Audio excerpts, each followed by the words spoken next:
नमस्कार। आप देख रहे हैं Shiv Kumar Mishra official special coverage news. आप सबका स्वागत और अभिनंदन। हमारे साथ हैं संजय सर का भी स्वागत और अभिनंदन। एक ऐसे मुद्दे पर चर्चा करेंगे जिस पर पूर्व जज और देश के प्रख्यात वकील, समाज सेवी, राजनीतिक विश्लेषक, मतलब जो भी अच्छी बात सोच सकते हैं, उन सबों ने जज साहब पर, छोटे मोटे जज साहब पर नहीं, चीफ जस्टिस ऑफ इंडिया के आर्डर पर सवालिया निशान खड़े कर दिए। कहा यही आपका आर्डर है, यही आपकी मानसिकता तक बात पहुंच गई है। बड़ी गंभीर बात है और आप गहनता से समझिए कि आखिर सर्वोच्च अदालत को हुआ क्या है। पहले तो हमने ये कहा कि मीडिया गड़बड़ा गई, फिर हमने ये कहा कार्यपालिका गड़बड़ा गई, फिर हमने कहा विधायिका गड़बड़ा गई। जब आज पूरा देश हवाई यात्रा से त्राही त्राही कर रहा था तो संसद में वंदे मातरम पर चर्चा हो रही थी। अगर विपक्ष चर्चा में सम्मिलित होगा तो परेशानी और नहीं होगा तो परेशानी। हम इंडिगो पर सवाल नहीं करेंगे। और ताज्जुब यह रहा, कल देर रात गोवा में एक ऑर्केस्ट्रा में आग लगती है, वहां 25 से ज्यादा लोग मरते हैं और उसके मालिक को इंडिगो की उड़ान लेकर चली गई, वहां टाइम पर चली गई, वो विदेश भाग गया। उस समय इंडिगो लेट नहीं हुई। यहां 5 दिन से झंझट पड़ा हुआ है, या एक भी टाइम से नहीं गई। मैं आज सर गया हुआ था सीपीएम माले के राष्ट्रीय महासचिव दीपांकर भट्टाचार्य जी का इंटरव्यू की बातचीत करने। बिहार हार क्यों गए, हारने के बाद क्या राहुल और तेजस्वी जी से बात हुई, राहुल जी से, तो बता रहे थे कि मेरी तो किस्मत अच्छी थी कि मैंने 15 दिन पहले एयर इंडिया का टिकट बुक कराया था, तो वो आंध्रा से आ रहे थे आज लौट के। अब बोले सुबह मुझे तमिलनाडु जाना है चुनाव के सिलसिले में और इंडिगो से मेरी टिकट है, उड़ूंगा कि नहीं उड़ूंगा ये मुझे कुछ पता नहीं। लेकिन वहां से मैसेज आ गया है 9:30 की फ्लाइट है कि 7:30 बजे आप एयरपोर्ट आ जाए। मतलब पहले 2 घंटे 1.5 घंटे पहले बुलाते थे, अब 2.5 घंटे पहले आज बुलाया है। और ऐसे में देश में सर्वोच्च अदालत पर सवाल उठ जाना, आखिर मसला क्या है? बड़ी गंभीर है। मैं आपको नाम गिना देता हूं किस किस ने क्या क्या कहा है। मैं वो स्क्रीन भी आपके समक्ष लगा देता हूं ताकि आप जान सकें कि सच क्या है, बातें क्या हैं। ये आपके समक्ष है उन नामों की सूची। और मैं बता देता हूं इसमें justice AP Shah, former chief justice Delhi high court, justice के चांद्रू, फॉर्मर जज Madras high court, justice Anjana प्रकाश, फॉर्मर जज Patna high court, professor Mohan Gopal, farmer director national judicial academy, doctor Rajiv Dhawan, senior advocate supreme court, mister चंद्र Uday Singh, senior advocate supreme court, Colin, senior advocate supreme court, mister कामिनी Jaiswal, advocate supreme court, Mihir Desai, senior advocate Mumbai high court, Gopal Shankar Narayan, senior advocate supreme court, mister Gautam Bhatia, advocate high court supreme court, mister Shahrukh Alam, advocate high court supreme court, Prashant Bhushan, advocate supreme court, Nikhil Jai, RTI activist, Alok Prasanna Kumar, advocate, Venkatesh Sundaram, Indu Prakash, Anjali Bhardwaj, जो सब जानते हैं और अभी बहुत ज्यादा चर्चा में बनी हुई हैं, अमृता जौहरी, एन्नी राजा, बीना पेलाइकल, चेरियल डिसूजा, इंदिरा उनियार, सिद्धार्थ शर्मा, देवव्रत, विजयम एमजे, विपुल मुदगल, कोनिका, बहुत सारे नाम है, मैं कहां तक पढ़ूंगा, मीरा संगमित्रा, अपार गुप्ता, बहुत नाम है। इन सबों ने एक चिट्ठी लिखी है 3 पेज की, 1 पेज ये, 2 पेज और है। और उस चिट्ठी में बहुत कुछ लिख डाला है। मैं कुछ नहीं बताऊंगा, संजय सर बताएंगे पूरा मुद्दे पर आते हुए कि सर क्या है चिट्ठी में और क्या ऐसा लिखा है जिससे यह समझने में बड़ी दिक्कत हो रही है कि सर्वोच्च अदालत के सर्वोच्च पद पर बैठी वो कोई आम न्यायाधिकारी नहीं है, सर्वोच्च अदालत के, जिसे पूरा विश्व सुनता है। तो इस टिप्पणी से क्या असर पड़ेगा? आजकल भारत की साख से लेना देना बचा नहीं है। बड़ा दिलचस्प है, और चिट्ठी तो पुरानी है, 2-3 दिन पहले, 2-3 दिन पुरानी चिट्ठी है, और 2 दिसंबर के सुप्रीम कोर्ट की टिप्पणी पर के बारे को लेकर लिखा गया है। लेकिन मुझे लगता है, मैंने चिट्ठी पढ़ने से ये लगा, या जिस टिप्पणी पर ये लिखा गया है उसे लिया कि सोचने के तरीके पर कमेंट है, और मुख्य न्यायाधीश को बताया गया है कि ऐसे आप सोचेंगे तो नहीं चलेगा, और अगर आप ऐसे सोचेंगे तो उसका असर नीचे तक होगा, और वो देश के लिए काफी नुकसानदेह होगा। देश के लिए क्या, आम आदमी के लिए या गरीब जनता के लिए नुकसानदेह होगा। सो ऐसे नहीं सोचना चाहिए। उसमें बेसिकली ये कहा गया है कि एक तो सबसे बड़ी बात है कि शरणार्थी और घुसपैठिया 2 अलग अलग चीजें हैं, दोनों को एक नहीं कहा जा सकता है, और एक नहीं हो सकते हैं, एक नहीं है।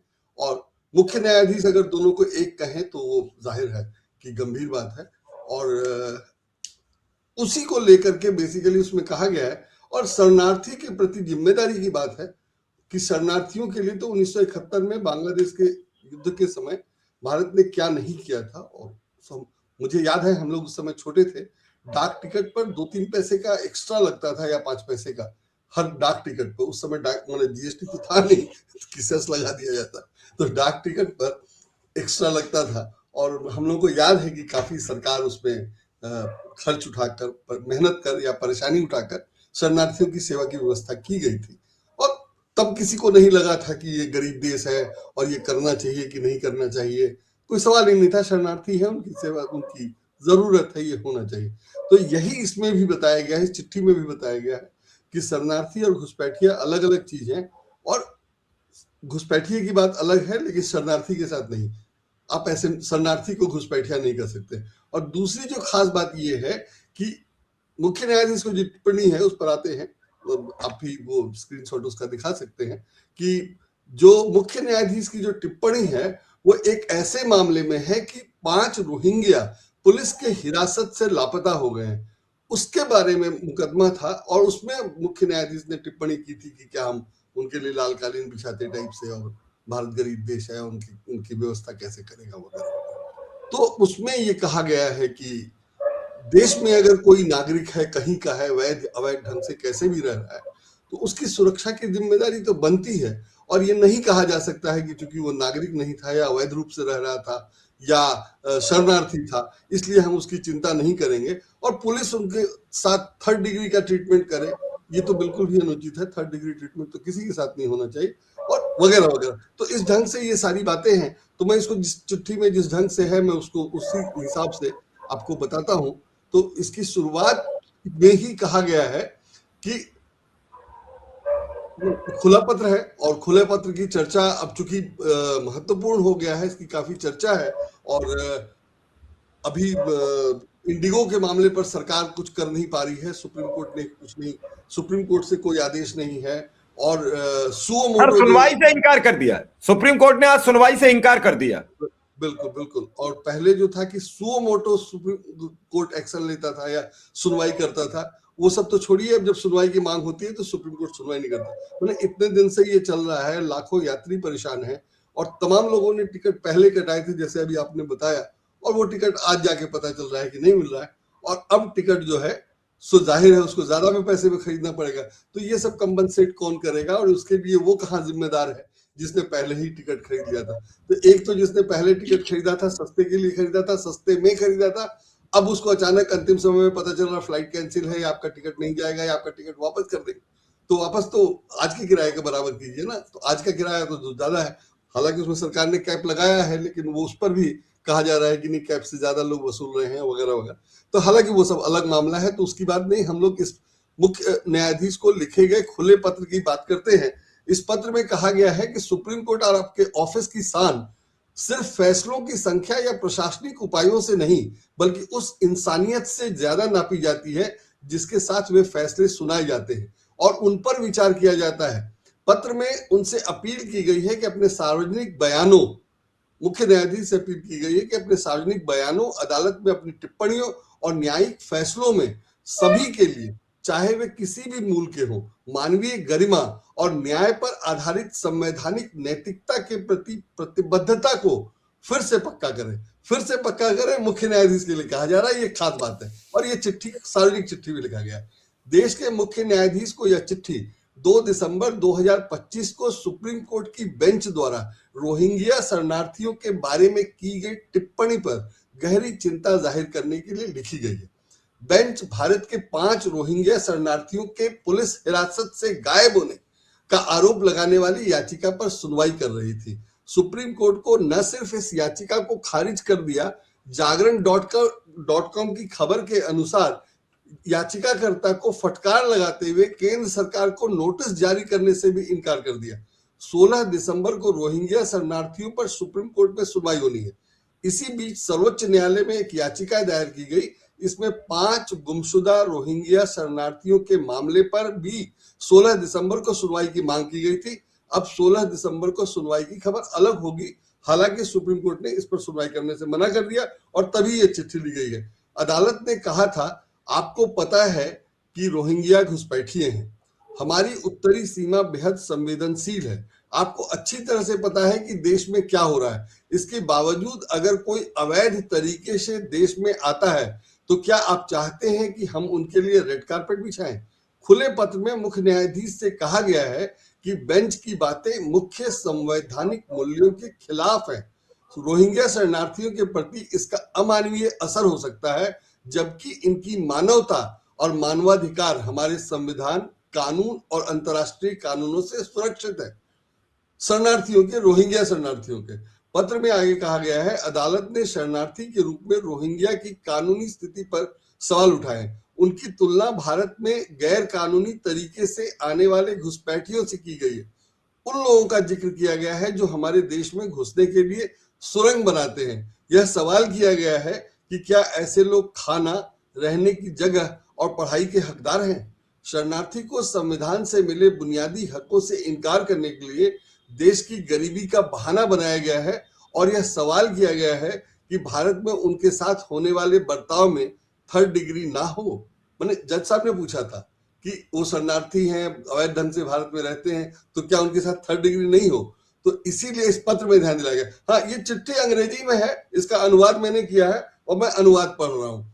पत्र में ध्यान दिलाया गया है कि यूनाइटेड नेशंस ने रोहिंग्या को दुनिया में सबसे ज्यादा सताया जाने वाला माइनॉरिटी बताया है। वे बौद्ध बहुल म्यांमार में एक जातीय अल्पसंख्यक हैं जिन्होंने दशकों तक हिंसा और भेदभाव सहा है। नागरिकता न मिलने के कारण रोहिंग्या बिना देश के हैं। ऐसे लोगों को शरणार्थियों वाली सुरक्षा नहीं देने को सही ठहराने के लिए भारत में गरीबों की बुरी हालत का जिक्र करना संवैधानिक न्याय के सिद्धांतों के खिलाफ एक खतरनाक परंपरा शुरू करना है। ये चिट्ठी में कहा गया है। न सिर्फ रोहिंग्या, भारत में रहने वाला कोई भी व्यक्ति अनुच्छेद 21 के तहत सुरक्षा का हकदार है, न कि सिर्फ थर्ड डिग्री उपायों से सुरक्षा का। यह बुनियादी अधिकार भारत के नागरिकों के साथ भारत में रहने वाला किसी भी दूसरे व्यक्ति को मिलता है। वैसे भी देश का नागरिक नहीं होने के कारण देश में किसी को सुरक्षा देने से इनकार नहीं किया जा सकता है। मानवाधिकार आयोग बनाम अरुणाचल प्रदेश मामले का हवाला देते हुए पत्र में कहा गया है कि इस माननीय कोर्ट ने कहा है, इस माननीय कोर्ट ने मतलब सुप्रीम कोर्ट ने पहले कहा है कि राज्य हर इंसान की जिंदगी और आजादी की रक्षा करने के लिए बाध्य है, चाहे वह नागरिक हो या कोई और। शरणार्थियों के मामले में 1971 में बांग्लादेश बनने से ठीक पहले की स्थिति का भी जिक्र है। कहा गया है, भारत में पूर्वी पाकिस्तान में अधिकारियों ने से जुल्म सहने के डर से भाग रहे लाखों शरणार्थियों को आने दिया था और उस समय भारत की सरकार और लोगों ने अपनी मर्जी से न सिर्फ उनकी सुरक्षा बल्कि उनकी सेहत और दूसरी जरूरतों का भी ख्याल रखा जब तक वे हमारी सीमाओं के अंदर रहते थे। पत्र के अनुसार शरणार्थी होने का दावा करने वालों के लिए भारत में विदेशी नागरिकों के लिए एक स्टैंडर्ड ऑपरेटिंग प्रोसीजर है। माने अगर कोई भारत में शरणार्थी होने का दावा करता है तो उसके साथ कैसा व्यवहार करना है, क्या करना है, उसके लिए नियम बने हुए हैं। इसे 2011 और 2019 में अपडेट भी किया गया। इसमें ऐसे व्यक्ति को शरणार्थी या रिफ्यूजी बताया गया है जिसके पास जाति, धर्म, लिंग, राष्ट्रीयता, जातीय पहचान किसी खास सामाजिक समूह की सदस्यता या राजनीतिक राय के कारण उत्पीड़न के पक्के डर का आधार है। इसमें नागरिकता संशोधन एक्ट की भी चर्चा है। कहा गया है असल में बांग्लादेश, पाकिस्तान या अफगानिस्तान में जुर्म के डर से भाग रहे धार्मिक अल्पसंख्यकों, मुसलमानों को छोड़कर को विदेशी नागरिक एक्ट के नियमों से छूट देता है।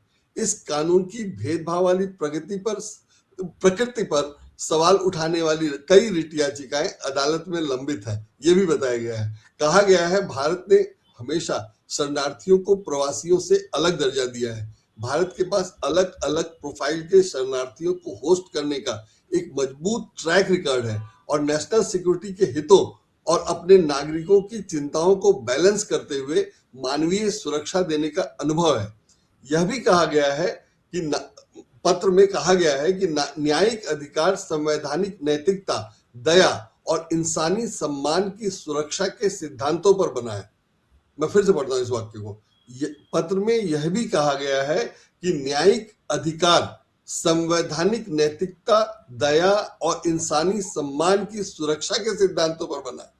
तो ये नहीं कि आप कहेंगे कि वो विदेशी है इसलिए हम उसकी चिंता नहीं, इंसानियत का ध्यान रखना उसमें सबसे ज्यादा जरूरी है। जब हिंसा और जुर्म से भागने वालों को उनकी इज्जत के खिलाफ बातें करके अलग कर दिया जाता है तो यह संविधान के बुनियादी मूल्यों के लिए खतरा है और कमजोर लोगों के लिए शरण के तौर पर अदालत में लोगों के भरोसे को कम करता है। ऐसी बातें बेंच की तरफ से भेदभाव की आशंका के लिए एक सही आधार देती हैं। मतलब कहा गया है कि अगर कोई माने जज या कोई बेंच अगर ऐसा कहे तो इससे लगता है कि वो भेदभाव करेंगे और ये ऐसा कहना उसका आधार लगता है या आधार बन जाता है। ये बहुत गंभीर बात है। मुख्य न्यायाधीश से कहा गया है न्यायपालिका के प्रमुख के तौर पर चीफ जस्टिस सिर्फ एक लीगल ऑफिसर ही नहीं है बल्कि गरीबों, बेसहारा लोगों और हाशिए पर पड़े लोगों के अधिकारों के कस्टोडियन का और आखिरी जज भी है। आपके शब्दों का सिर्फ कोर्ट रूम में ही नहीं बल्कि देश की अंतरात्मा में भी वजन है और इसका हाई कोर्ट, निचली जुडिशियरी और दूसरे सरकारी अधिकारियों पर गहरा असर पड़ता है। सही बात है कि अगर मुख्य न्यायाधीश जी कह रहे हैं कि रोहिंग्या शरणार्थी और घुसपैठिए एक है तो नीचे की अदालत में भी यही कहा जाएगा, फिर न्याय कैसे मिलेगा और सबके लिए अलग अलग हो जाएगा। ये बहुत गंभीर बात है और इसको इसीलिए ये चिट्ठी जो है चर्चा में है और धीरे धीरे चर्चा में है। जिस दिन लिखा गया मैंने उस दिन भी देखा था तो मुझे लगा कि ये तकनीकी मामला है और कानून का मामला है, लेकिन ये संविधान का मामला है और मुख्य न्यायाधीश को बताया जा रहा है कि आपने जो कहा है वो मतलब कायदे से बिल्कुल गलत है कि आपने रोहिंग्या को और घुसपैठिए को एक कर दिया। ये बहुत गंभीर बात है और अखबारों में जैसे छपता है वैसे छपा है वो तो अलग बात है। देश के मुख्य न्यायाधीश को यह चिट्ठी 2 दिसंबर 2005 को रोहिंग्या शरणार्थियों के बारे में बेंच भारत के पास, ये तो हमने बता दिया, अदालत ने कहा था कि आपको पता, ये तो हमने बता दिया, हो गया, ठीक है। ये कि इसका हाईकोर्ट निचली जुडिशरी से असर पड़ता है और इसलिए ये चिट्ठी बहुत महत्वपूर्ण है कि मुख्य न्यायाधीश को बताया गया है कि आप फिर से पहले की तरह ध्यान रखिए ताकि रोहिंग्या को ही नहीं देश में रहने वाले किसी भी पीड़ित प्रताड़ित को न्याय मिले। और ये नहीं कहा जा सकता है कि चूंकि वो अपराधी था इसलिए उसको मार दिया गया। वो बुलडोजर न्याय पे भी मतलब मामला चला जाएगा धीरे धीरे, और भले सुप्रीम कोर्ट ने बुलडोजर न्याय के खिलाफ आदेश दिए हैं वगैरह वगैरह, लेकिन बुलडोजर न्याय तो हो ही रहा है। और इस चिट्ठी से ये बताया गया है कि ये नहीं हो सकता है कि अगर किसी ने गलती की है तो उसके खिलाफ कार्रवाई हो, उसको सजा दो या 3rd डिग्री दो। मुख्य न्यायाधीश को ये याद दिलाया गया है कि कानूनन जब तक अपराध साबित नहीं हो जाता है तब तक वो आरोपी या संदिग्ध होता है। आरोपी तब होता है जब उस पर आरोप साबित हो जाता है। इसलिए भी इंसान के साथ इंसानियत बरती जानी चाहिए और इंसान जैसा व्यवहार किया जाना चाहिए। ये सब बहुत गंभीर चीजें हैं और बहुत गंभीर बातें लिखी गई हैं और कई दिन हो गए अभी तक इस पर सुप्रीम कोर्ट का या मैंने सरकार नहीं, कोर्ट की तरफ से ही कोई टिप्पणी आनी चाहिए थी, वो नहीं आई है। और मुझे लगता है कि ये भी कम गंभीर नहीं है कि इस पर ध्यान नहीं दिया गया। सर अब ध्यान किस किस पर दिया जाएगा? आज आपने देख लिया होगा राजनाथ सिंह की नाराजगी का वीडियो सोशल मीडिया पे बड़ी तेजी से वायरल है। बिल्कुल बिल्कुल। प्रियंका जी अपनी बात कह रही हैं और मोदी जी अपनी कह के निकल लिए। उनके और भी कई चीजें वायरल हो रही हैं, उनकी कहीं पे उनकी बात वायरल हो रही है। प्रियंका गांधी ने ये बहुत बढ़िया कहा है कि नेहरू जी से आपकी नाराजगी है और आप 12 साल से नेहरू नेहरू कर रहे हैं, तो या नेहरू के पीछे कितना छिपेंगे। उन पे जो कहना है, जो गाली देनी है, जो भी कहना है, जो भी उनसे शिकायत है, सब एक बार कर लीजिए। 10 20 40 घंटे की चर्चा संसद में करा लीजिए और फिर उसको बंद करिए उस चैप्टर को, और नए नए सिरे से नए काम, महंगाई, गरीबी पे बात कीजिए। तो सही कहा है सोनिया गांधी ने, सर बहुत मुद्दा सही ही कहा नहीं है। है, मैंने मुद्दा आज ही नहीं है। 1975 की इमरजेंसी नहीं अब ले आए 200 150 साल पहले के वंदे मातरम का गाना। और वंदे मातरम में उसमें कुछ है ही नहीं जो बने। कई बार रविन्द्रनाथ ठाकुर ने भी कहा है कि वो देश के लिए जब अपनाया जाना था तो वो लाइनें हटानी ही पड़ती। ये सब पुरानी बातें हैं, कई बार चर्चा हो चुकी है, सब हो चुका है, और फिर वही सारी बातें कह रहे हैं। मतलब जबरदस्ती, और सिर्फ कह नहीं रहे, प्रधानमंत्री ने जो कहा है वो सोशल मीडिया पे उनके प्रचारकों ने एकदम ठेल दिया है, पूरा भरा हुआ है। और जाहिर है कांग्रेस ये सब करती नहीं, कांग्रेस ने वहां जवाब दिया और कांग्रेस की तरफ से ये सब नहीं कहा गया। तो वहां यही कहा जा रहा है, जैसे मैंने मुख्य मुद्दा ये है कि नरेंद्र मोदी ने जो कहा उसका प्रियंका गांधी ने बड़ा अच्छा जवाब दिया, लेकिन सोशल मीडिया पे ये बताया जा रहा है कि अनुराग ठाकुर ने उनको धो दिया, उनने उनको धो दिया, प्रियंका गांधी वाला मामला ही नहीं।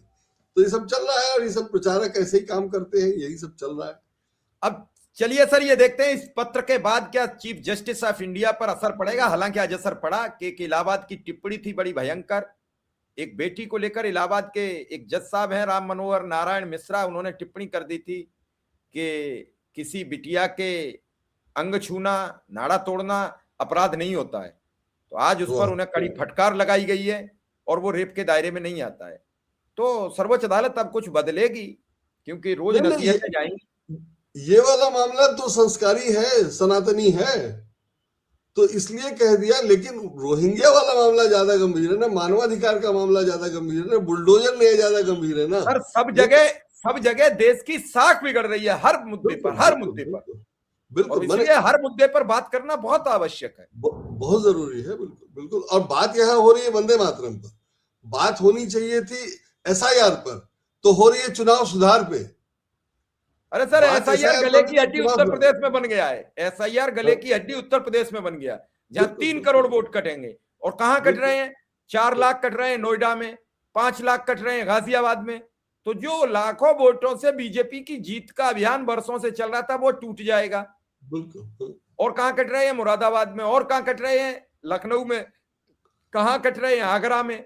सभी बड़े महानगरों में, क्योंकि गांव का आदमी महानगर आ गया, महानगर में भी वोट डाल लेता है। कई चरणों में चुनाव होते हैं, क्योंकि पहले चरण में हो जाता है नोएडा गाजियाबाद, दूसरे चरण में होता है फिर आगे, तो वो आगे चला जाता है, फिर तीसरे, तो 3-3 जगह वोट डाल लेता है एक आदमी। अब सब कट जाएंगे। तो आज बड़े पत्रकार साथी ने लिखा है कि इस बार यूपी में झटका लगेगा एसआईआर का। और उसमें एक और दिलचस्प चीज है, पहले सुप्रीम कोर्ट ने ही कहा, मैंने चुनाव आयोग ने ही कहा, आज मुख्यमंत्री जी ने मतलब कल गाजियाबाद में बैठक की है इस बात को लेकर कि सारे वोट जुड़वाओ जैसे भी है।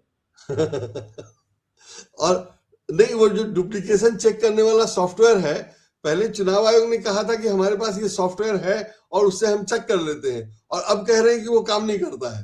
तो दोनों चुनाव आयोग ही कह रहा है काम नहीं करता है, तो खरीदे किस लिए, उसमें पैसा क्यों लगाए, और जब है तो यूज क्यों नहीं कर रहा है, और कैसे है जो काम नहीं कर रहा है, वगैरह वगैरह। तो दोनों लोग, चुनाव आयोग के 2 लोग बात कर रहे हैं, वो भी अलग अलग कह रहे हैं, वो सब भी हो रहा है। तो सब चीजें खुल के आ रही है, मतलब धीरे धीरे देखा जाए क्या होता है। वो जो